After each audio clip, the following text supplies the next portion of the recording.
Bueno, nuestro tema va a ser lo que son los elementos finales de control. En los integrantes que estamos presentes va a ser Sheila Zambrano, Israel Alquinga y mi persona Ariana Masi. Vamos a iniciar con lo que es elementos finales de control. Los elementos finales de control son mecanismos que modifican lo que es el valor de una variable que ha sido manipulada como respuesta a una señal de salida, que es un dispositivo de control automático. Bueno, podemos decir que esto se encarga de lo que es la manipulación de lo que son algunas características de lo que va a ser algún proceso eh, que lo va a tener que ordenar de forma por lo que es el controlador. Según ya sea el tipo de proceso o en los dispositivos que se estén utilizando. Bueno, lo que son válvulas de control, pues su función es variar lo que es el flujo de material o lo que es energía a un proceso de control, modificando lo que es el valor de la variable de medida, comportándose como un orificio de área variable. Estas válvulas pueden ser ya sean modelos siguiendo lo que es una dinámica de segundo orden. Para lo que son válvulas pequeñas o de tamaño mediano, pues no, lo que es la dinámica es mucho más rápida y se consideran que son procesos de primer orden. La válvula funciona según lo que es el teorema de Bernoulli, como tenemos ahí la fórmula, que va a significar que Q es lo que es cantidad de flujo, C va a ser una constante para lo que es las condiciones de flujo, A área de apertura de la válvula y variación de P va a ser lo que es la caída de presión a través de lo que es la válvula. Estas válvulas están constituidas ya por dos partes, lo que es el actuador, que va a recibir la señal del controlador, y lo que es el cuerpo, que es el diafragma, que está ligado a un vástago. Bueno, lo que son las válvulas, las partes de las válvulas de control. Una válvula de control típica se compone de lo que es cuerpo y un servomotor. El cuerpo de la válvula contiene lo que es en su interior el cuerpo y los asientos provistos de lo que es las rocas o bridas para conectar lo que es la válvula de tubería. El servomotor acciona lo que es el movimiento del vástago y con ello lo que es el obturador. Tenemos ahí lo que es el servomotor neumático, consiste en lo que es un diafragma o un pistón con resorte que trabaja con entre 3 y 15 psi. Tenemos lo que es un servomotor eléctrico, que es un motor acoplado al vástago de la válvula a través de lo que es un tren de engranajes. El vástago, bueno, su función es la de unir al obturador con el servomotor. Dispone de una marca que indica lo que es la apertura o lo que es el cierre, que viene siendo lo que es la válvula. La tapa de la válvula tiene como una función lo que es el cuerpo del servomotor, es decir, que según la temperatura del flujo con el que se está trabajando, pues este grado de estaquidad va en, en varias etapas, ya sea etapa normal, etapa con columna de extensión, etapa con fuelle de estanquidad o lo que son tapas de aletas de radiación. Tenemos lo que son las empaquetaduras, que es una caja de protección, el cuerpo, que es el alojamiento de lo que son las partes internas de lo que es una válvula, las bridas, que es la parte donde se realiza la conexión del cuerpo de la válvula con lo que son las tuberías, y tenemos lo que es el obturador, que es la parte que se realiza donde está la función de control de paso del fluido y que puede actuar con su propio eje. Y por último tenemos que lo que es el asiento, que es, junto con el obturador, forman lo que es el corazón de una válvula. En los tipos de válvulas, pues podemos decir que las válvulas se pueden clasificar de acuerdo con la forma de su cuerpo y el movimiento del obturador, como se muestra en la imagen que tenemos ahí, que es una válvula de control, pues tenemos por movimiento lineal y rotativo. En el lineal tenemos lo que es globo, pinch, diafragma y compuerta. Y en lo que es rotativo tenemos mariposa, obturador excéntrico y bola.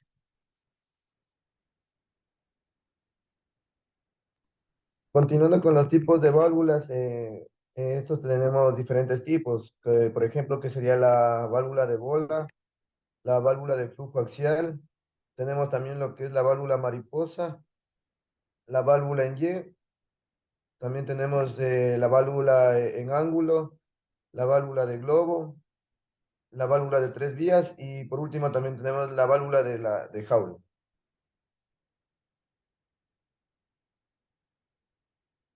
Listo, a continuación daré lo que es los variadores de frecuencia. Esto nos dice que es un variador de frecuencia. Es un sistema para el control de la velocidad rotacional de un motor de corriente alterna por medio del control de frecuencia de alimentación suministrada al motor. Estos tipos de variadores de frecuencia también son conocidos como drivers de frecuencia ajustable o drivers de CA o microdrivers o inversores.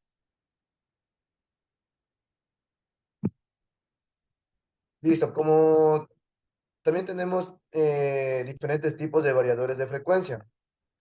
Por ejemplo, tenemos los variadores de frecuencia de voltaje de entrada, los de corriente directa, también los de corriente alterna, también como los variadores de frecuencia de fuentes de entrada.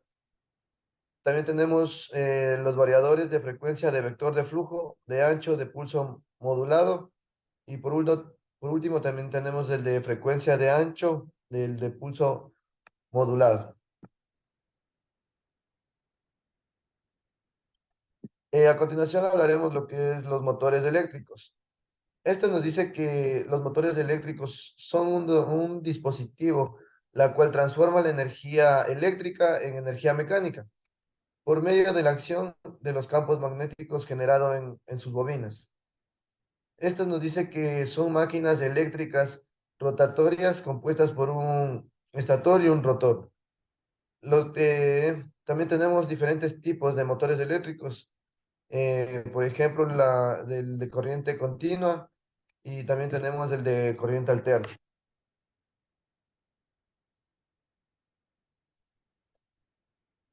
También hablaremos lo que serían las servoválvulas.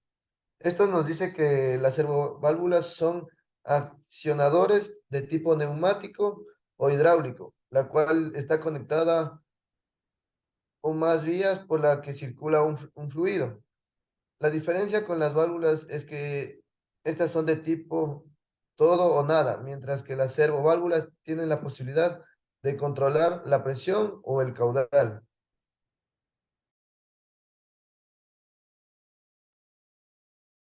Bueno, ahora les voy a hablar de los tipos de servoválvulas. Tenemos la MFB, que estas son 100% mecánicas, tienen muy alta respuesta en frecuencia, tienen presiones hasta 5000 psi y el caudal hasta 300 litros sobre minutos. La EFB, que el control es electrónico del carrete, tiene alta respuesta en frecuencia, es electrónica integrada y tiene una resistencia a la contaminación. La DDV es 100% electrónica, tiene alta respuesta en frecuencia, no requiere de un caudal piloto y tiene una respuesta independiente a la presión. A continuación, el relé. Este funciona como un interruptor controlado por un circuito eléctrico en el que por medio de una bobina y un electroimán accionan un juego de uno o varios contactos que este permite abrir o cerrar otros circuitos electrónicos independientes. Los tipos de relés, tenemos los relés electromagnéticos convencionales, que estos son los más antiguos y también son los más utilizados. El relé de estado sólido, estos son los más utilizados el día de hoy. Su funcionamiento es idéntico al de los relés tradicionales, con la única diferencia que este en su interior lleva un circuito electrónico para abrir y cerrar los contactos de salida en lugar de una bobina.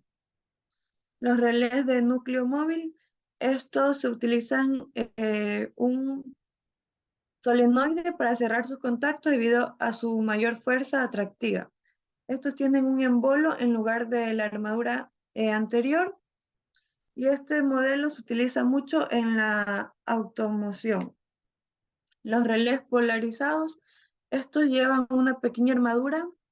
El extremo inferior puede girar dentro de los polos de un electroimán y el otro lleva una cabeza de contacto. El relé de tipo red, estos son formados por una ampolla de vidrio en que su interior están situados los contactos. Estos pueden ser múltiples, montados sobre delgadas láminas metálicas. Y estos, para activarlos, basta con aproximar a la ampolla un imán. Y por último, lo que es el calefactor con carácter eléctrico. Este es un dispositivo que produce energía calorífica a partir de la eléctrica. Este es un tipo más difundido, es el calefactor eléctrico, el resistivo, donde la generación de calor se debe al efecto Joule. Y los calefactores eléctricos menos conocidos son los termoeléctricos, que estos intercambian calor mediante un sistema más complicado, que es el sistema del efecto de Peltier. Bueno, y como conclusión tenemos que mediante toda esta investigación pudimos observar que los elementos finales del control son una parte esencial de los procesos automatizados de las industrias, puestos que los mismos contribuyen e influyen en el rendimiento de dichos procesos automatizados.